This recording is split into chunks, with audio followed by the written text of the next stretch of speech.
Pour notre première image Docker, nous allons partir sur un projet front-end simple React.js. On va créer ce projet, il y aura une arborescence de fichiers. Ces fichiers sont téléchargeables sous format zip si vous ne voulez pas faire cette étape. Je pars sur un projet JavaScript, mais c'est valable pour n'importe quel langage. Vous n'avez pas d'ailleurs besoin de connaître React.js pour suivre ce cours. Les prérequis, c'est, si vous voulez suivre la vidéo, c'est d'avoir installé un Node.js. Et c'est tout. Et ça vient avec un gestionnaire de paquets qui s'appelle NPM. Je vais créer un projet React JavaScript de façon moderne avec Vite, avec NPM.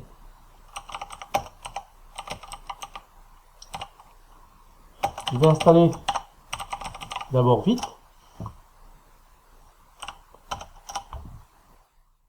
Project name, je vais l'appeler React.js. React App. Je vais le faire React. Alors je suis obligé de passer en TypeScript ou JavaScript. On va passer par JavaScript pur. Et on utilise ViteBeda, non. Je vais l'installer simplement. Je vais aller dans ce répertoire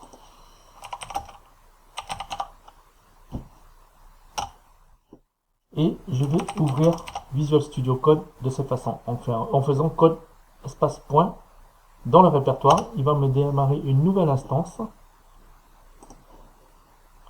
Maintenant, je suis donc dans mon projet React. Cette application, c'est celle qu'on va mettre dans une image Docker. Je vous explique rapidement l'arborescence.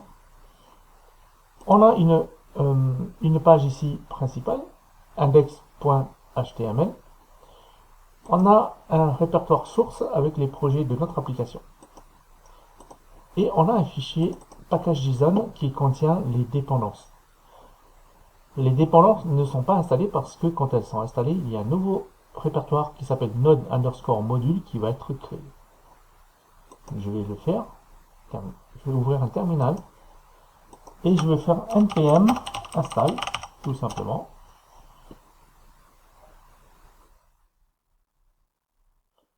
Le fichier vite-config, c'est parce que je le fais sous vite.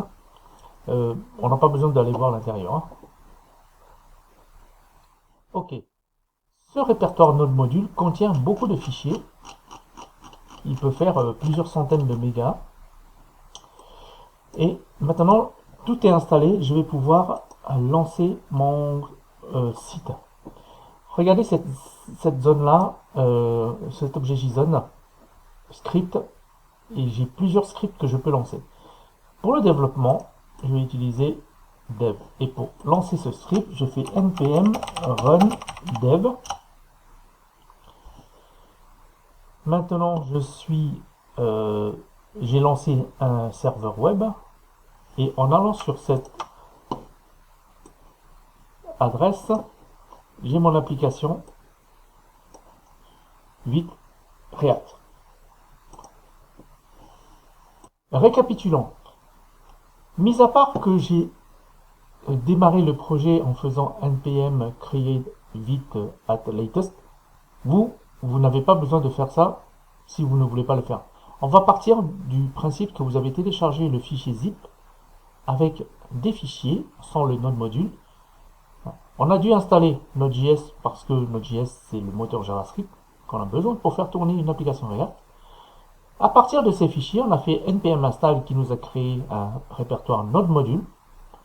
Et ensuite, pour démarrer l'application, j'ai fait npm run dev. Eh bien, ces trois étapes-là, on va pouvoir les faire avec une image Docker et donc un container Docker. De sorte que, en automatisant ces étapes, nous n'avons pas besoin de le faire à la main. Tout sera automatisé.